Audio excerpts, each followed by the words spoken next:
girl on fire. I'm not a victim, a girl on fire. I'll stand my ground, girl on fire. I've made a choice, I stand proud. I'm a girl on fire. I'm a mother, a daughter, a sister, a friend. I'm every woman. I have taken up arms and I choose to defend all that I hold dear. Independent and strong, you will not keep me down. You can't break me. Lynette Oxley here from Tac Shack Tactical TV. For Ghost Girls on Fire's 16 Days of Action for No Violence Against Women and Children. I'm here with a young lady that has basically been brave enough to stand up and expose the dark underbelly of what is happening in the sports arena. Welcome. How are you doing today? I'm good, thanks. And yourself? Also fine, thank you. Tell us your story.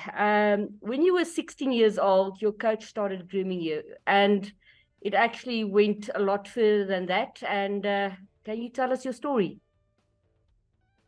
Yeah, so I was essentially 16 years old. I can just preface it by saying that I was a very young 16-year-old. I was very naive. I had actually spent the first 14 years of my schooling at a Christian school. And so I was very sheltered. And I was also struggling with quite a few things. I was developing anxiety. Sorry, that's my cat. I was developing anxiety, I was developing a lot of things, and he started offering me private sessions. He started offering to lift me to them. He basically started talking to me far more than he should have over WhatsApp, and he would encourage me to ask him for advice, for anything that I needed. He told me I should come to him, and basically he just told me that he was like my family and that he cared about me and that I should see him as a mentor and a big brother. And obviously there were a lot of training sessions, and I loved softball. I really, really loved softball, and so I was ecstatic to be having all of these training sessions.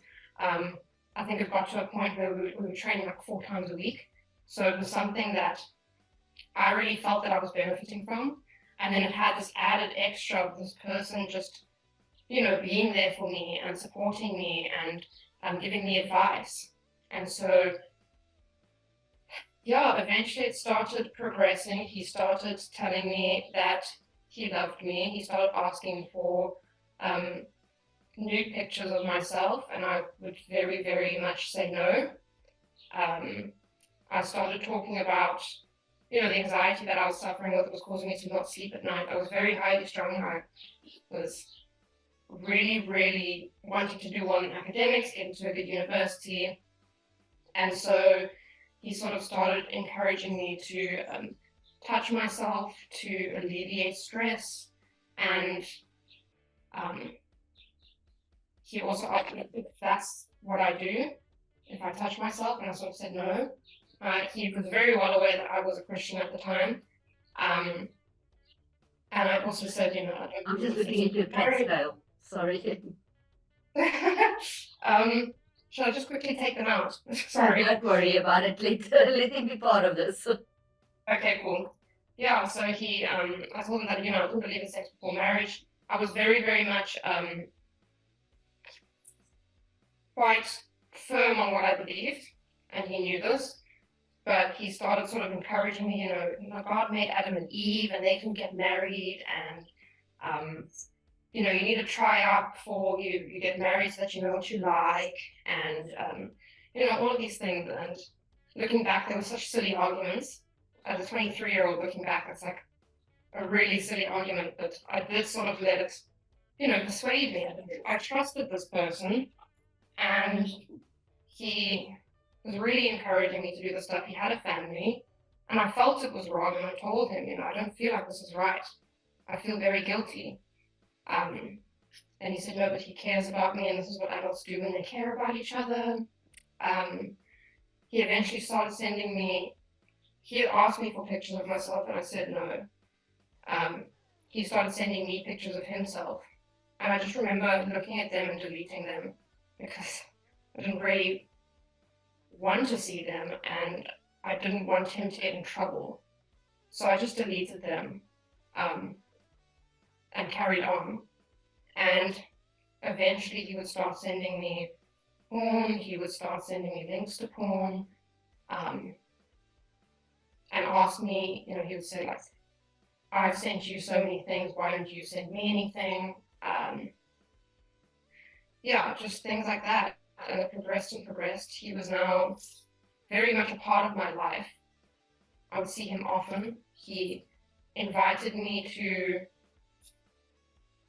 job shadow him at his work. He was a paramedic. And I thought that I was going to go and be in like an ambulance with other people around. Like I thought it was going to be an actual experience. But I just ended up driving around with him in his car alone at night. So yeah, at this point, he was coaching me, he was offering me job shadowing, he was taking me to and from baseball games, which he asked me to start playing for a mixed team on Sundays. And he said, no, I'll take you, I can pick you up, I can take you there, I can take you home, your parents don't need to worry. He was very friendly with my mother, and to a less extent my dad, but they both knew him and trusted him. He even invited me to his child's birthday party, saying that his child wanted me to be there. My mom refused because she said it was very strange that he was inviting me to his small child's birthday party. But yeah, it got to a point where he eventually convinced me to send photos of myself after quite a bit of prodding. And I initially just sent pictures of myself with my clothes on. And he was eventually just like, I don't want this. I prefer clothes off. And it eventually just got to the point where I was sending him stuff, and he started describing what he wanted to do to me. He started telling me what clothes to wear. He started telling me how he expected me to groom myself. And it got to a point where I just felt so incredibly guilty. The softball was still happening. I was still getting the training that I was enjoying. I was enjoying myself in that regard. There was some good sessions multiple times a week, but it just got to a point where I felt so incredibly guilty, and I just said to him, I actually can't do this anymore. This is not who I am. I don't like doing this, and I feel guilty because you have a family. Like, this is wrong. And he just carried on convincing me. He carried on saying, this is what people do when they love each other. This is what people who love each other and care about each other do. And you have nothing to feel guilty about. It's my family and it's not your family. You don't have to worry about this. And I eventually did actually just say, I don't want to do this anymore. And so he didn't like that, but he eventually left it. And I thought that things would resume normally, like the softball, the training, the talking. He had always been there for me to ask advice, and we would speak regularly, and he completely cut that off. He started cancelling trainings. The trainings that we did have, he would just wear his sunglasses and barely talk, and give very basic advice in a very monotonous voice. And it was just sort of like, okay, well, this is how it's going to be. I don't want to be trained like this. I want everything to go back to what it was before. I can't remember how long it took for me, but I felt very lonely. I felt very sort of upset, and I couldn't go to anyone and ask for advice because then they would find out what was happening between us. And I didn't want him to get in trouble, and I didn't really realize, as a 16-year-old, you don't realize, that what happened was wrong. So anyway, I just went back to him and said, if this is what things are going to be like, I don't want it to be like this. So if then if we have to continue, then I guess we have to. And he got me to download an app called Line, which he said it was because he didn't want his wife to see his WhatsApp messages, and he could lock that app. But I've also realized a few years later when I was trying to press charges that those messages self-delete after a period of time. So that's the whole reason why he chose that, because there would be no record of the conversations after a certain period of not being used. So yeah, that continued for a while, and then I think you've seen the articles where there were sort of 2 sexual encounters that were obviously quite traumatizing for me, particularly looking back to.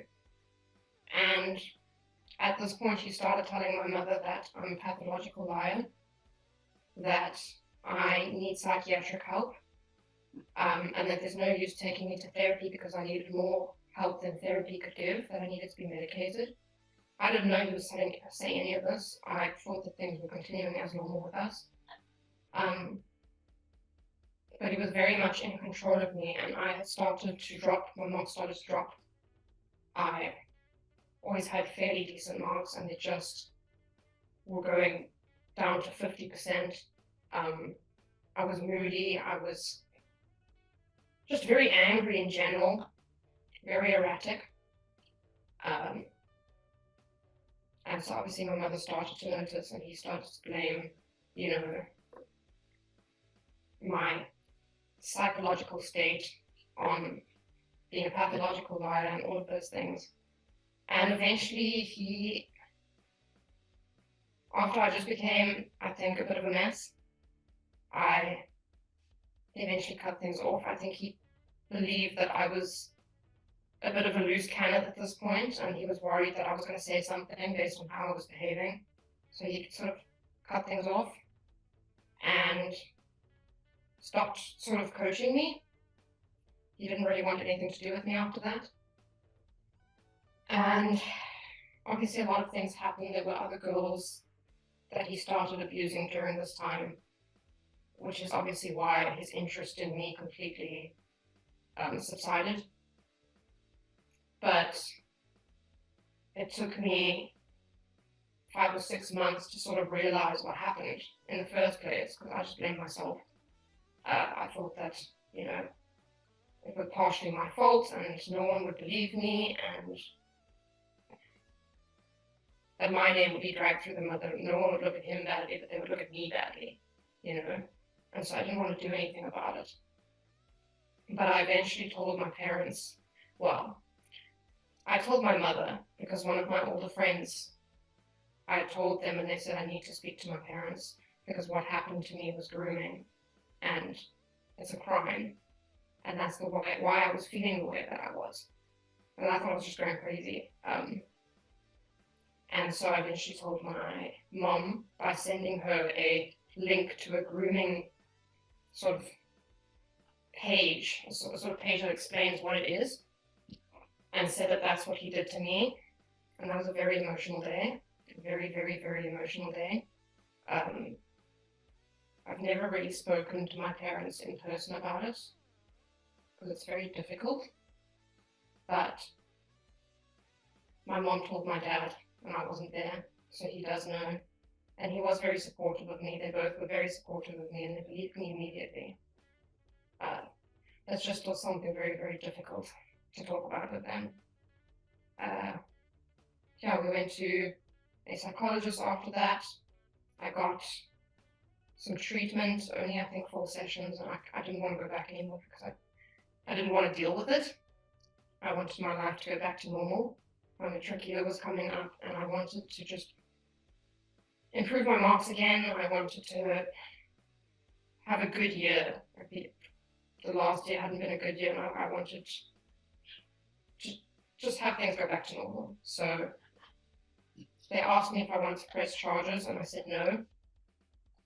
And I stopped seeing the psychologist, but I did tell her what had happened, and she was aware of what happened, and I have her report on that.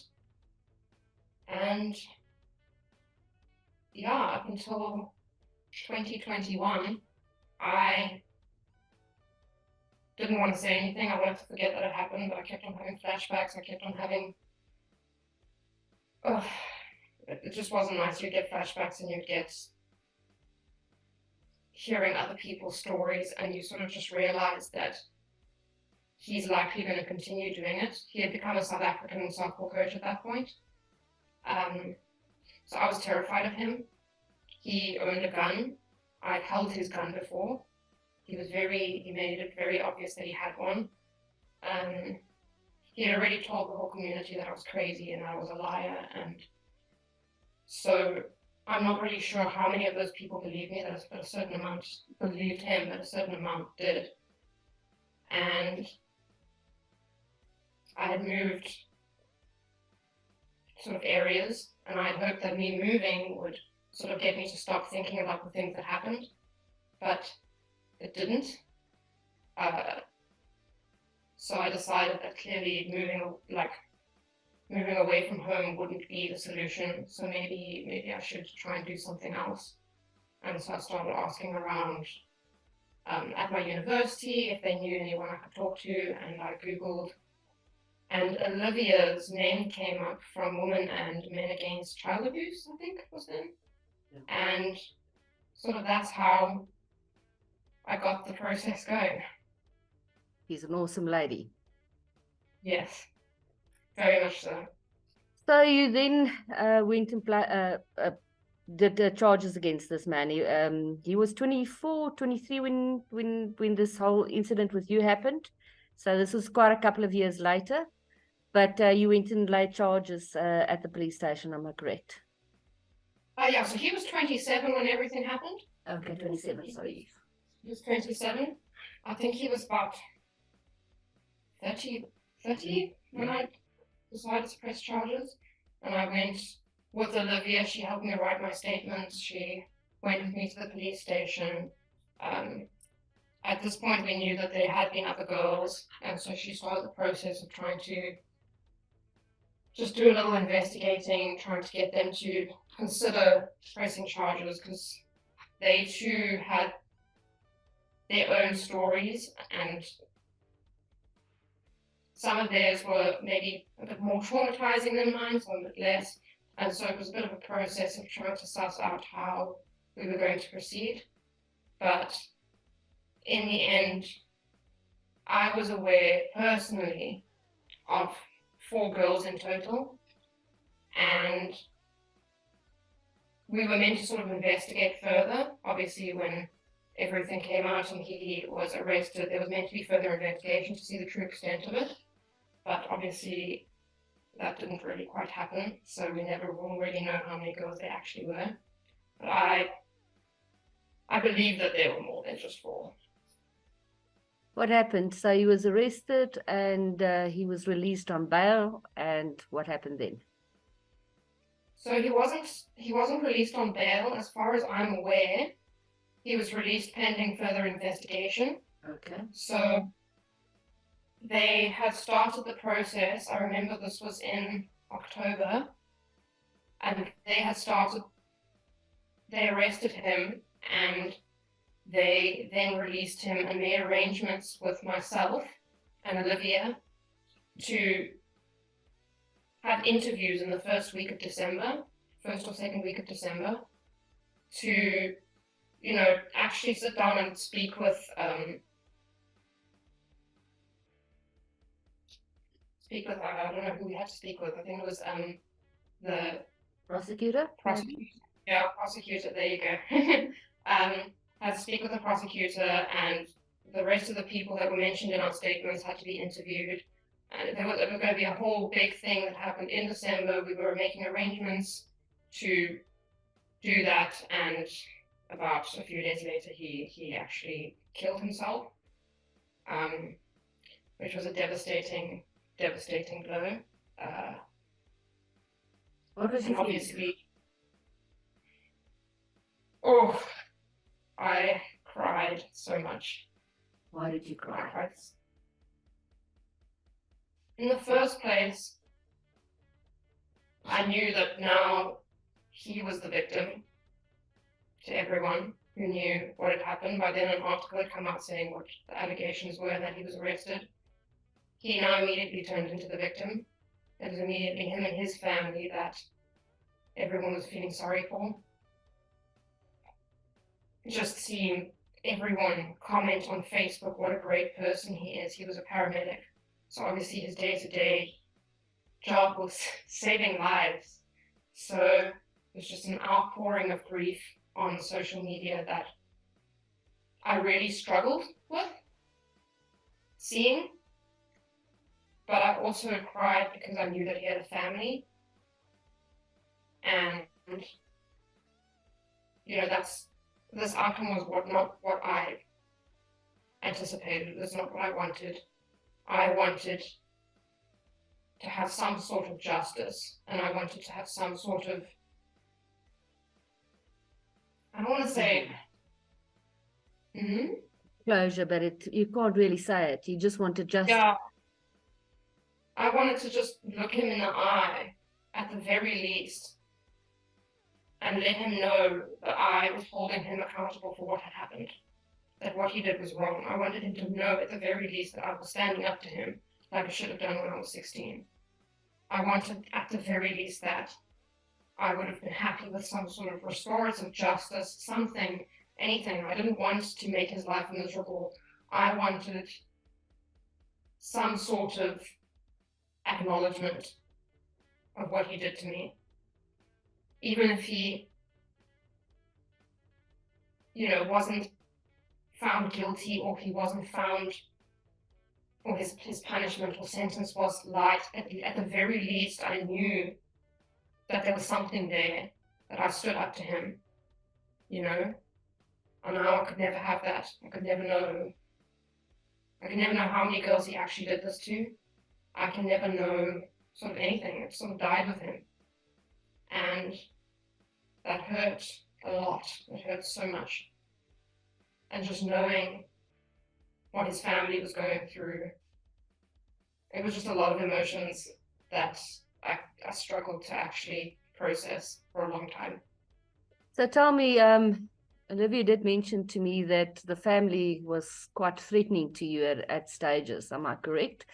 And my question is, do you think that his wife knew about this? Because a lot of times I think they must know about this. So the family and his very close friends were very threatening. And funnily enough, people who didn't even know us or him on social media, because of how things progressed, were very sympathetic towards him instead of us. Saying that we obviously were to blame, and, you know, things like that, which is very tough to hear. I remember one of the articles was posted on Facebook, and so many comments. Some people obviously supporting us, but others were talking about how, you know, they don't see the issue because the age of consent is 12. So what is the big issue? There's grown men who have jobs and kids and wives. That's their response. Disgusting. Other women were saying that they feel sorry for him because, you know, he lost his family and he was obviously just too scared to admit to his family what had happened, and that we obviously wanted this and wanted attention and all of that. And I just remember sitting there thinking, my dad has to read these. My family has to read these. And it was very difficult. These people who didn't know the story, who didn't know the manipulation, didn't see the manipulation, the abuse, the coercion, they didn't see anything. They just read like 1,000 words on Facebook and thought they knew exactly what happened. It hurt a lot. So I had no sympathy. I found that absolutely abhorrent. But with his own family, I think, looking back now, they also had gone through something very traumatizing that I don't think I will ever be able to understand. And so in that respect, it doesn't excuse the thing that they said. It doesn't excuse the fact that they completely blamed us and called us horrible things, and some even threatened us. It doesn't excuse any of that. But it does. I do have an awareness now of the fact that those comments were coming out of a place of pain and hurt and trauma. And I hope that perhaps today, I wish that they maybe, just sat on it and reflected a bit and maybe thought before making comments like that, instead of sort of just going at it. But I hope that today they're doing a lot better and that they've healed a bit and they've processed. But I was just going to say, No, go for it. It's what he did was a coward's way out. It was basically admitting that he had some sort of guilt. Otherwise, he wouldn't have done what he did. Sorry. That's what we thought. But some people really just, I think there were a lot of people saying, his family and friends saying that he was going through depression at the time, and this allegation just sent him over the edge. And he didn't do it, but he was just so tired and depressed that he killed himself because he didn't want to handle it. And I just don't think that a person who's innocent would kill themselves knowing that they'd never clear their name. Okay, I agree with you. Especially if you've got family you're leaving behind. You would never do that. You would want to at least give it your all to clear your name, at the very least. So, at the end of the day, I'm not sure if his wife knew. I would never be able to guess. I think there might have been a sneaking suspicion that something was going on. Whether it was to the full extent that it was, or whether she realized to the full extent, I'm not sure. I don't think so. But I do think there must have been something deep down where she just thought, why is he sort of spending so much time with these sort of younger girls? And why does he rotate through a different girl all the time, and then all of a sudden say that they're psychological and pathological liars? And so, to me, there must be some sort of recognition that this is a pattern. How can every single young girl he suddenly spends time with all of a sudden be this terrible person who no one should trust? And I don't know. You'd think that would... I think at the end of the day, I've realized that people see what they want to see. They want to believe. They believe what they want to believe. And I think it would be very difficult to come to terms with the fact that your husband is not the person that you think he is. And maybe sometimes people just think it's better to, deny instead of face that reality. So, I can't say whether she knew or not, but I think perhaps looking back, she can connect the dots. Absolutely. Tell me, have you started to heal? And do you think that you've moved forward? Whether I've healed. Healing is definitely not linear. It's not a thing that just sort of happens, nor is it something that grows day by day. Some days you feel it just passes as a thought, it's just in the back of your mind. Other days you just can't stop thinking about it. And I think that it's difficult knowing that there are some people who will always blame me and always blame people like me in the same situations as me. And it's difficult that people won't ever actually know the true extent of what happened. But the last few years, I've been working hard. I've been working on myself. I've been slowly trying to learn that what happened wasn't my fault. And it's been difficult. It's been very, very difficult. But I think I am coming to a place where, that part of my life is a distant memory. And even though I still have the flashbacks, even though I still think about it regularly, I'm starting to not associate it with my future, if that makes sense. Yeah. It's something that happened and dramatically changed my life. And caused me to have a completely different perception of people and authority and, many things than I thought I would have. But at the end of the day, it does get, for the most part, a little better. Yeah. Okay. Just another point is that Softball South Africa did not stand with you, and they didn't stand with any of the other victims. Am I correct? Yes, you are correct. At the time, when I was about 16 and I first told my parents, they were actually informed, but they said essentially that because I didn't have a case number, there was nothing that they could do. It was out of their hands. And so, as far as I'm aware, as far as Olivia has told me, that's actually the incorrect thing to happen. If there's any allegation of abuse against a child, they need to actually investigate. They don't need to wait for a case number. They have to do something about it, which they didn't do. They And I feel like they yes, they didn't want it. Yeah. And when I eventually did come forward in 2021, they were made aware by Olivia. She struggled to contact them or get in contact with them. And when they were interviewed by News 24, they essentially said, well, that the abuse didn't actually happen when he was employed by us.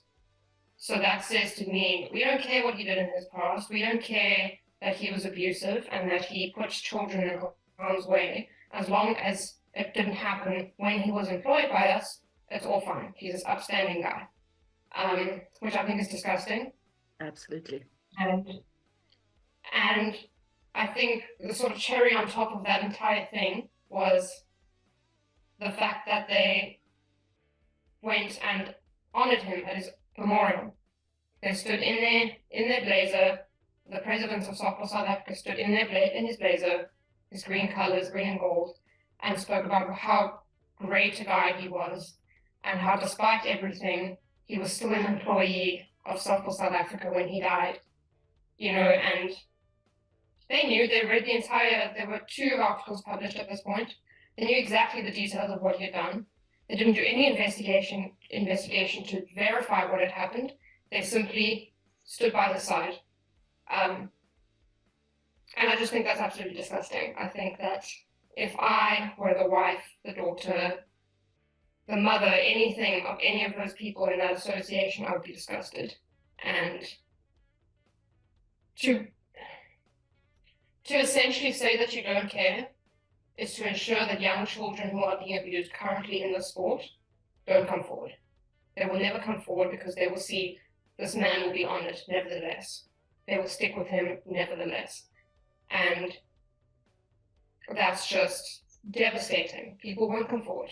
And it will just continue the problem that we have in South Africa with women and men and children just being abused and nothing being done about it.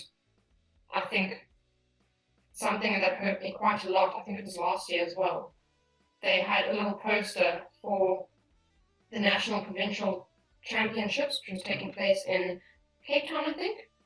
Their poster for the NPC had a little Stand Against Gender-Based Violence logo at the bottom. And I just thought, the absolute cheek, it's absolutely disgusting to dare have that sticker, that logo, when you did not stand up for anyone when there was abuse. You didn't stand up for anyone. You didn't even care to investigate. You just took his word at face value about how we were just liars and making things up. Didn't give it a second thought, stood by his side. That's disgusting. And I don't want to say hate, maybe it's a bit strong word, but I really, really dislike that association. And I think that they should be held accountable for what they have done. And I hope and I pray that other young people who are being abused don't see this behavior and hesitate to come forward because of them. Have you totally left the sport? Or I have something not. that you really loved? You're still involved? Yes, I'm still involved. I took a long time. I think between the ages of 16 and 21, I played it, but I hated it.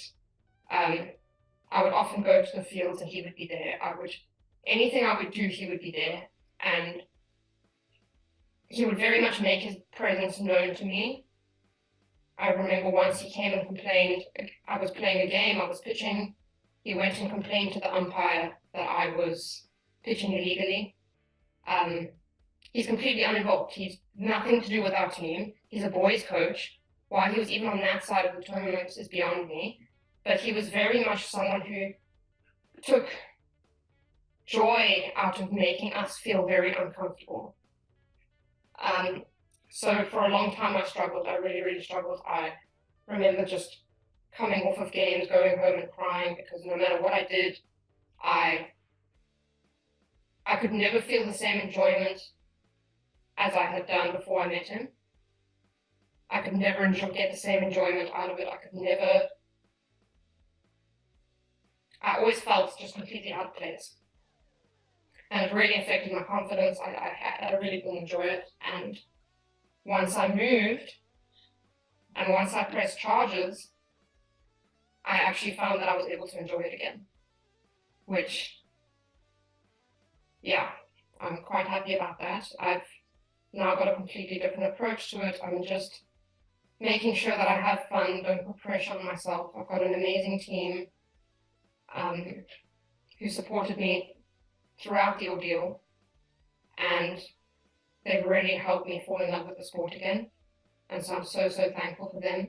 But I will admit that it took a long time for me to get out of that headspace. And I did take a little break from it at a stage as well. I just didn't want to feel the way I was feeling about it, especially when so much of my memory of softball had him in it. It completely tainted my entire experience with the sport. Even though I had such great times before him, he seeped into everything. And so it's been very nice to sort of make my own new memories with my new team and not have him and that experience taint everything. And it's also been nice to look back on the times in softball before him that I really enjoyed, that I never used to be able to look back on because it was too painful. So the last year or two have been very healing in that respect. That's great. Have you got contact with any of the other victims? Did you ever speak to them? I have spoken, I've spoken to all of them actually. The ones that I'm aware of anyway. And again, that's also been quite therapeutic. Obviously, we weren't able to talk about it when he was alive and we were pressing charges. We had to keep very, very distant from each other, obviously. And when he passed away, it actually opened the door for us to be able to talk about it openly and not obviously jeopardize anything. And I found that speaking about it has been very helpful in understanding the differences in what we went through, but also the similarities. While there were some massive differences in the way he behaved with each of us, there were some consistencies and some patterns. And it's also interesting to line up the timelines and sort of see why things were happening the way they were at a certain time in the other's life. Yeah, so it has been very nice to speak with the other victims and just support each other, because in a sense they're really the only other people who can really understand exactly what I went through. You know, I can speak to them in a way that I know they'll understand because they went through the same thing, and at the hands of the same man, in the same sport, everything's the same. They felt the same way when SSA did what they did. They felt the same when the family was bad-mouthing us. And knowing that and being able to support each other has been very, very helpful. And I think we would never been able to speak, even now, had he still been alive, without jeopardizing the case, which would have obviously taken a long time to conclude. So in the end, nothing. Softball South Africa did absolutely nothing, and that's sickening. It is really sickening. Yeah, they did nothing. Is there anything else that you would like to add? I don't think there's anything else specifically. I guess I hope that his family has healed and recovered, and I hope that they have wonderful lives, just like I know myself and the rest of the victims will have. Hopefully something can come out of this. I would have hoped that it would have been that Softball South Africa, reassesses how they handle these situations, or reassesses how they pick their coaches or something, but I don't think they actually even care all that much about, the youth of the sport and their well-being. So hopefully all of this will just help one person come forward and one person stand up and hold someone accountable. And I think that will be enough. Thank you very much for speaking up. If you have a message for other young ladies that's in a similar situation and for women all over the world, what would your message be? I think be firm in your truth. Know that what you say happened to you. Don't let people with quick thumbs and tiny brains tell you that you're to blame because they've read one little article on what happened and they think they know exactly who you are. You need to be able to stand up for yourself and hold your abuser accountable. And you're not alone. I think we don't really realize just how many other victims there are, men and women, children and adults. We don't realize just the extent of how many people have suffered abuse at the hands of something else. And if we stand together and hold the abusers accountable, we will be one step closer to ending gender-based violence and violence against women. We'll just be that much closer. So I know that the suffering of not speaking about what happened to you is the loneliest feeling in the world. You couldn't feel more alone, but it doesn't have to be. And we are definitely a lot stronger together. Thank you very much for that. And thank you for speaking to me and speaking up for other women as well. Thank you very much. Okay. Cheers. Bye.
You will not keep me down, you can't break me.